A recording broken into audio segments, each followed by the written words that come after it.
Terre, pensez à la Terre. Il y a des gens qui sont en train de détruire la Terre. Pensez-y. Les artistes, il a vous dit pensez à la Terre. Tous les artistes pensent à la Terre. C'est pour ça que j'ai fait ça. Pensez à la planète. Familiar dengan lukisan yang terkena aksi vandalisme oleh seorang aktivis lingkungan tersebut?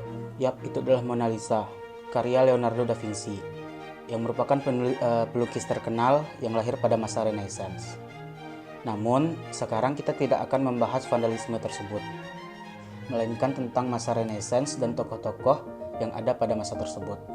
Bersama saya Izul Fatul Huda, mari kita mengulik sedikit sejarah pada masa-masa Renaissance.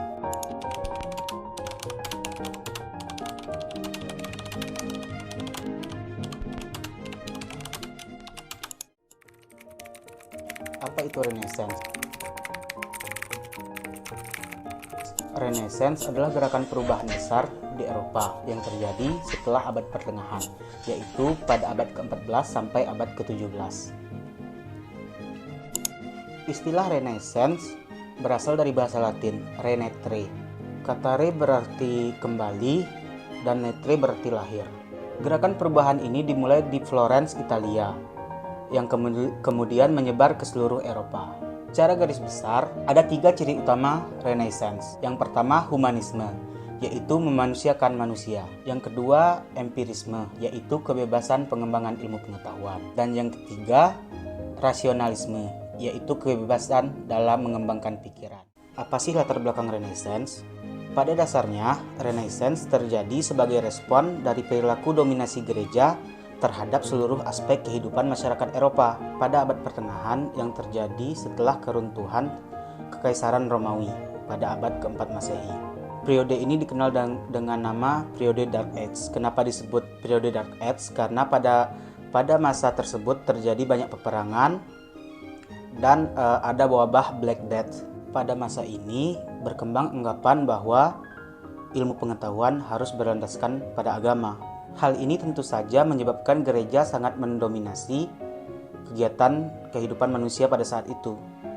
Gereja mendominasi seluruh aspek kehidupan manusia, mulai dari bidang pemerintahan, ekonomi, pendidikan, dan sosial budaya. Gereja bahkan memengaruhi kebijakan dalam pemerintahan, sehingga raja kehilangan pengaruhnya dalam pemerintahan. Dikarenakan doktrin dan dominasi gereja yang dianggap merugikan masyarakat, muncullah gerakan yang ingin mempelajari ilmu pendidikan agar terbebas dari belenggu tersebut. Gerakan inilah yang dinamakan gerakan Renaissance. Matahari adalah pusat tata surya, begitulah kata-kata Kopernikus, seorang bapak astronomi modern yang mempopulerkan teori heliosentris, yaitu teori yang menyatakan bahwa pusat tata surya adalah matahari. Copernicus was the father of modern astronomy. Through his observations, he showed that the Earth revolved and the heavens were stationary rather than the other way around. It greatly simplified our knowledge and our understanding of the universe.